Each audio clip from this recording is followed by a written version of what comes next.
As a marketer, you probably use the term social media several times a day. But what do you really mean when you say it? Today, I'm going to propose a more accurate way to speak about social media with the objective that if you can communicate more effectively about social media, then you'll be able to strategize and manage it more effectively as well. Social media has become a catch-all phrase for everything that's happened online since 2005. If you remember, that was when Web 2.0 technology went mainstream, allowing users to easily interact with websites. Back then, there were only a handful of interactive sites out there, and so we needed a name to distinguish them from the rest of the unsocial web, which was basically just digitized print. Collectively, these special sites became known as social media. But, of course, it didn't take long for the rest of the web to catch up, and today, the distinction is meaningless because there is no longer any special group of interactive sites. Every site today has the capability to be interactive. So, what is social media today? It's the internet, as first envisioned by its inventor, Tim Berners-Lee. In fact, the next time you see an article on the subject, just replace the word social media with internet, and it will pretty much read the same. And just think about the conversations you have every day. What do people really mean when they say things like, we want to bring our social media to the next level, or we need a social media expert?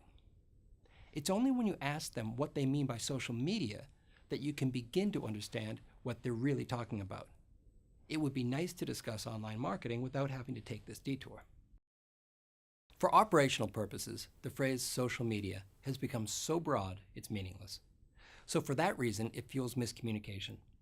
But more importantly, it fuels sloppy strategic thinking and slows the development of your marketing program in the same way you might imagine it would hurt medicine if doctors referred to all organs as guts, or if virologists referred to all microorganisms as germs, instead of giving each its proper name. You get the point.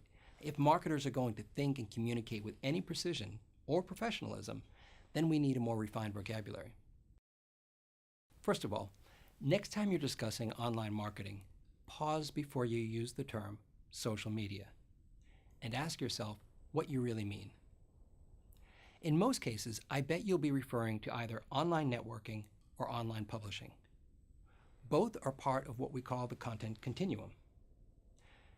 Use the term online networking, also called social networking, when you're talking about interacting with people one-on-one online.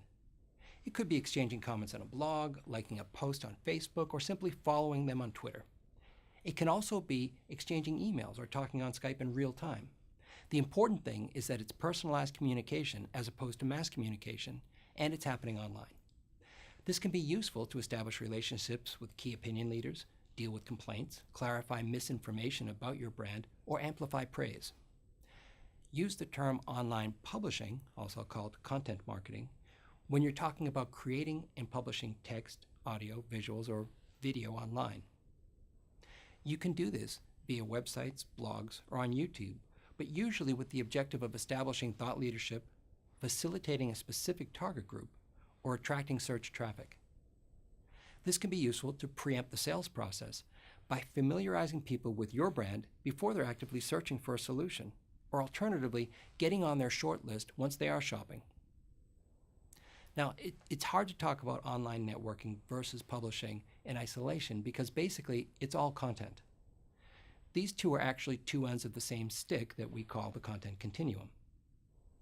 The content used for online networking tends to be more spontaneous and personalized, but has a shorter shelf life, so lower SEO value. The content used for online publishing tends to be more planned with less personalization, but a longer shelf life and so a higher SEO value. So to sum up, the term social media is an outdated expression that should be replaced with more precise wording.